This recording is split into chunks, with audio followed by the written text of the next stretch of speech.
Hey y'all, it's me, Lynn Daniel, coming to you today on the Buddy Zone. So this is my teacher YouTube channel here on YouTube. And I want to start by saying thank you all for continuing to subscribe and support this little bitty channel. You know what? Your love is so important because that's really the only way that us small channels are going to be shared amongst ourselves is by sharing the love. So I want to start out by shouting out all of these new subbies that I have. Okay. So single on Saturday night. Thank you for subscribing to my channel. Mr. Colbert's teaching. Schoolhouse rap. Juan happy teacher. And she spells Juan, W-A-N. Juan happy teacher.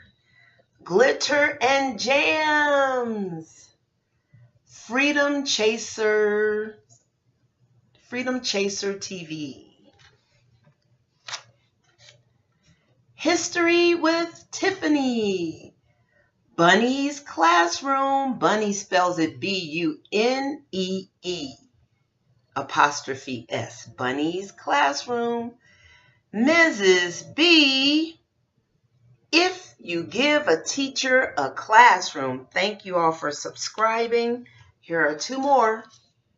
The Teacher's Trek and Deonda. Thank you very much for subscribing, you all. You know, we are a small community here on YouTube.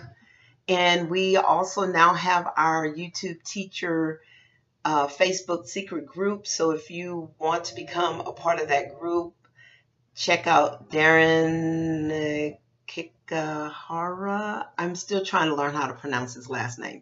He can get you into the group. And then there are other members who can get you into the group as well. I'm not all that, I'm not the one to ask, but there are many who can help you become a part of that secret YouTube teacher Facebook secret group.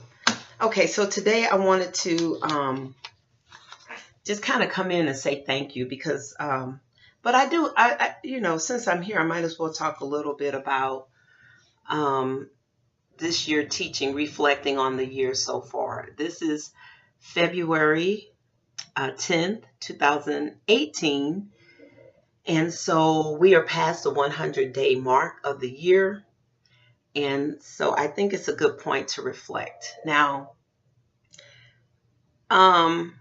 it's amazing how that first semester seems to just melt away into forgotten times of the past. You know, if you don't document, you really do kind of forget and you lose that fresh objectivity because then it's almost like, oh, everything was okay or everything was horrible or one extreme or the other.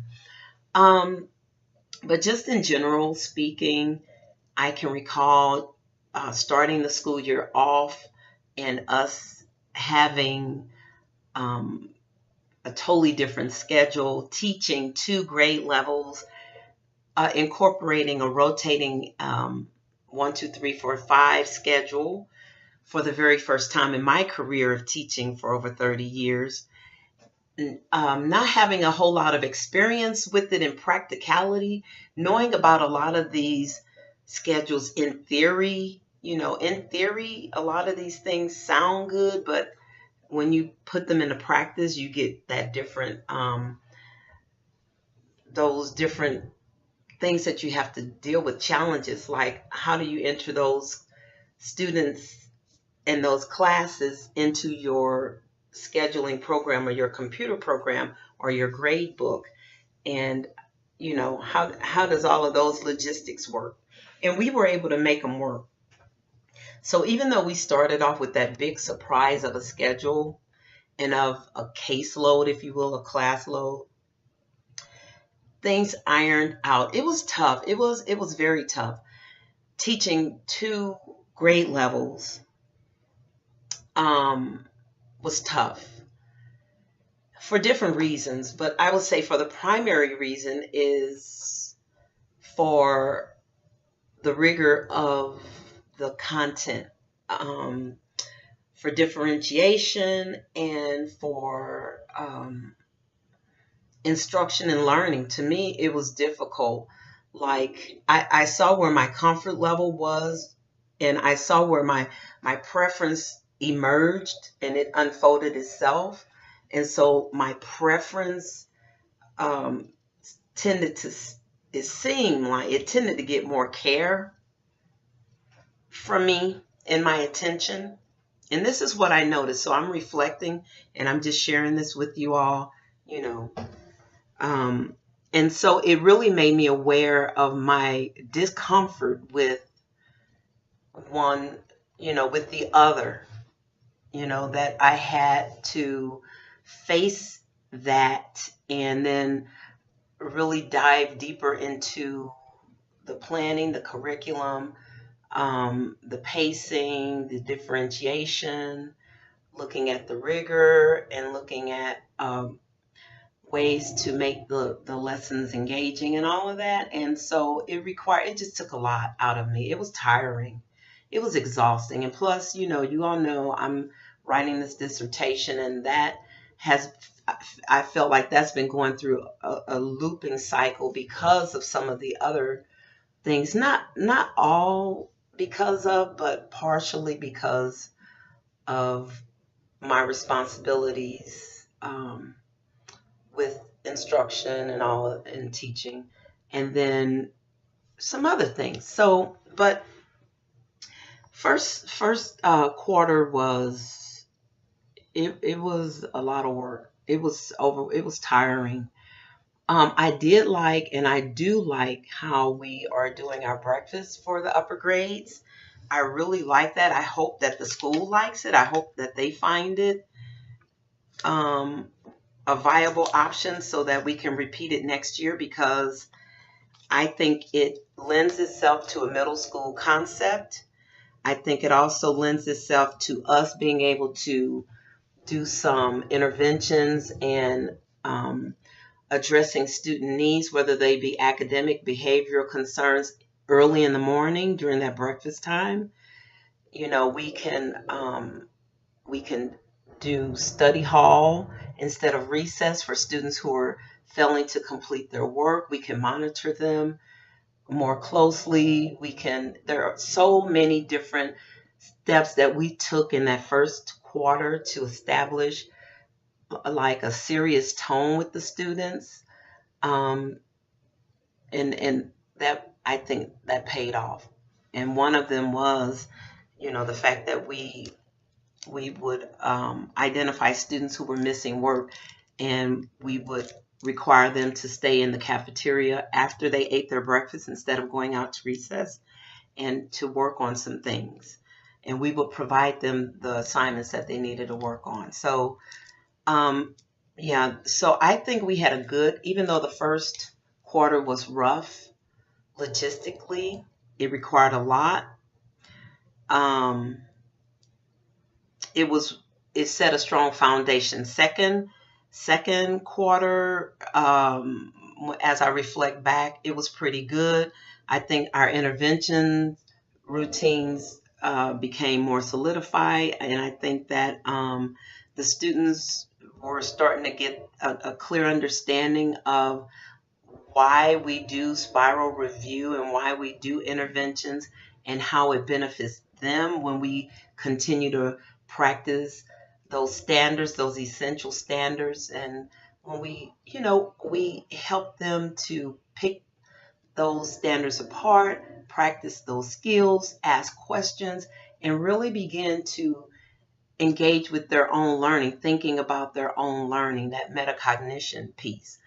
Also, like, we incorporated some goal setting in there, and that goal setting, I think, goal setting can go a lot of different ways. It could just be on a piece of paper and has no consequence, or it really can be a defining document that helps students to see what it is they need to work on and how they need to do it, so that they can arrive at the destination of, improved learning, more assignments turned in, more assignments done correctly, higher grades, more self-confidence, So we put in that goal setting piece, and I think it paid off because, students were able to revisit or look back at that document and see how they have been changing or improving or not.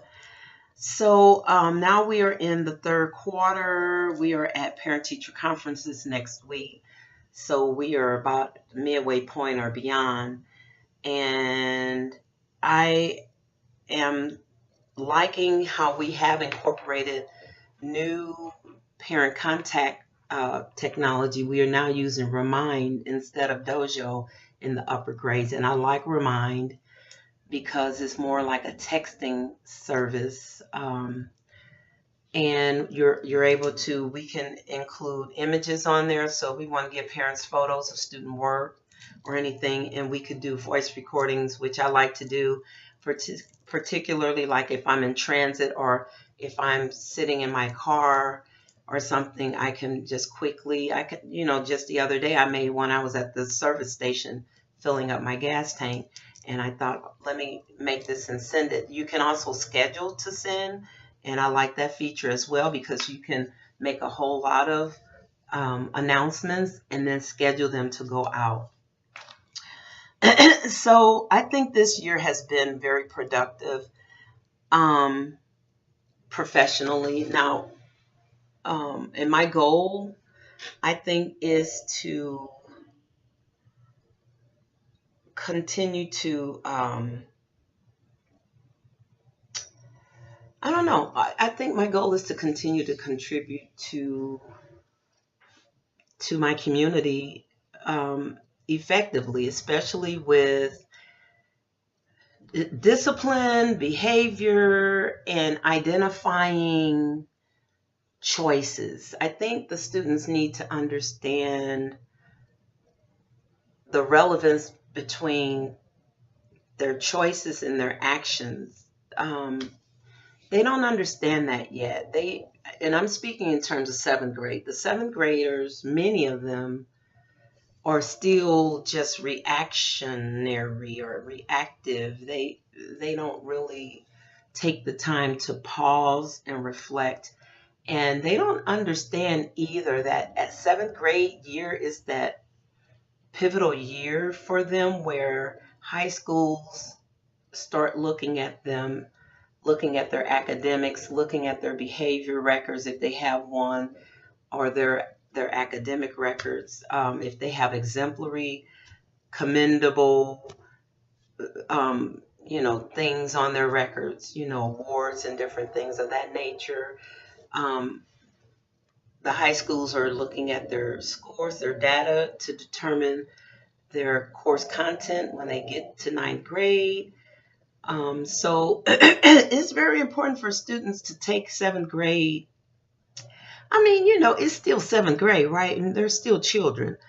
But they have to begin growing up and understanding the importance of growing up and what that looks like. So it looks like being responsible for your choices, thinking about the outcome before you do certain things, planning, using your agenda or using various tools to help you to plan for success, using calendars and on your phones, or using personal technology even to help you plan for success. Noting when assignments are due, putting those things in your personal calendar or in your agenda, communicating, having parents involved with that whole communication piece. And we are doing that through Remind, but we also do that through our agendas. And so this is what third quarter is really focusing on for me. Now, fourth quarter, I don't know what fourth quarter assessments. Yes. Fun. Yes.